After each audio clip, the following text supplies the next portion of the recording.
Hi guys, in this video I'm going to show you guys how to write the proof for this statement right here using the method of proof by contradiction.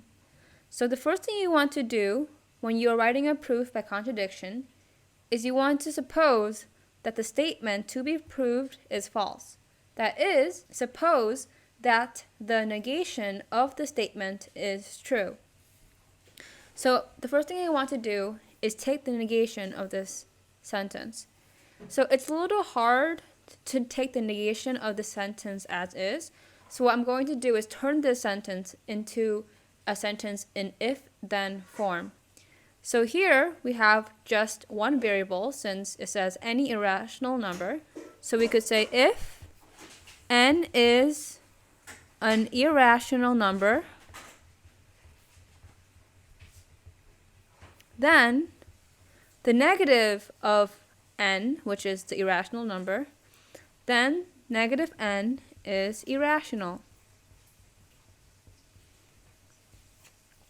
So now we have the if-then form, and taking the negation of this sentence is the same thing as taking the negation of this sentence. So remember that P implies Q, and the negation of that is logically equivalent to P and not Q. So this right here is P, this right here is Q.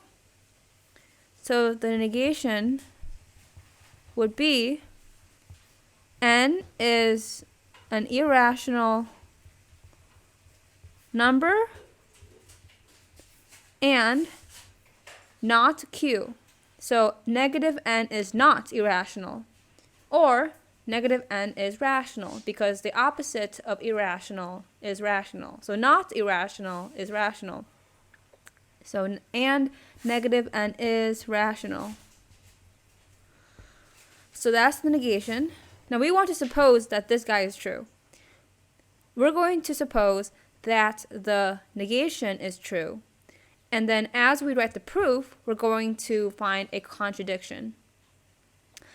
The contradiction means the negation is false, and because the negation is false, the negation of the negation is true, so the original statement is true. So that's just a really brief overview of what we're trying to do. So the very first sentence will be suppose, and then we write the entire negation. So suppose n is an irrational number and negative n is rational. So now we have to define all of the technical terms. So the technical terms are irrational and rational. So rational has a very in-depth definition, while irrational only means it's not rational. So we can't really write much. We can't really explain what irrational means. All we know is that irrational numbers are not rational numbers. So we want to define what negative n is first. So we can say by definition of rational, and then see here that a number is rational when there exists integers a and b such that the number can be represented as a quotient of a and b. So if a number can be represented as a quotient of two integers and the denominator is not equal to 0, that means the number is rational. So by definition of rational, negative n is the quotient of two integers. So we can say negative n is equal to a over b, where a and b are elements of the set of integers. So now we want to derive n, because it's easy to go from negative n to n. We just multiply negative n by negative 1, and in doing so we multiply a over b by negative 1. So we can say if we multiply both sides by negative 1, then negative n equals a over b becomes n equals negative a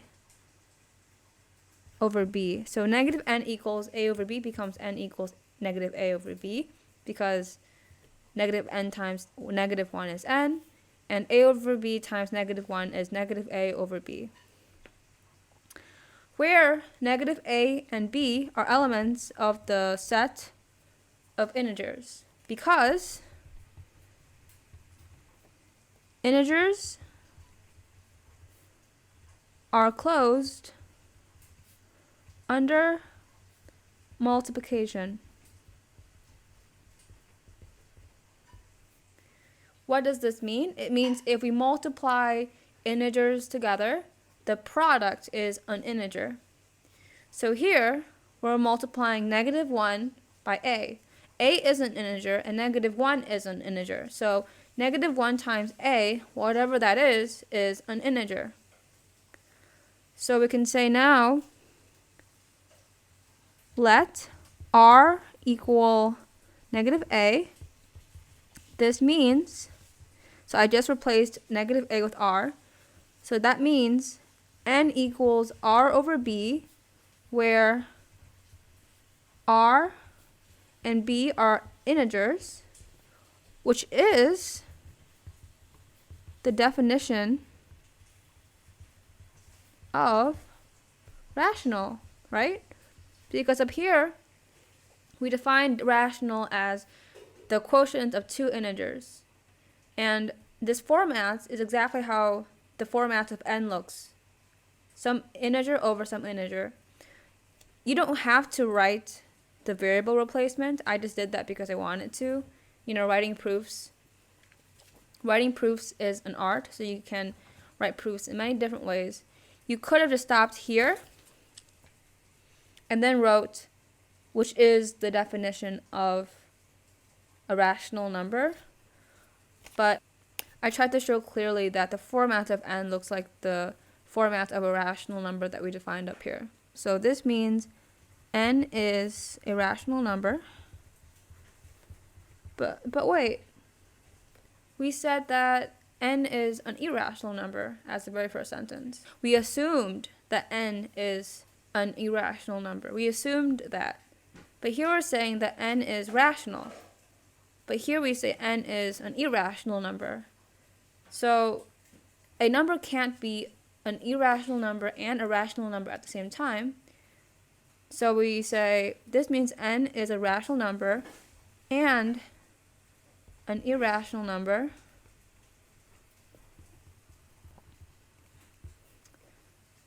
which is a contradiction.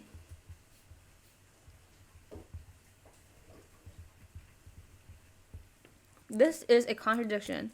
N is a rational number and n is an irrational number at the same time, which is not possible.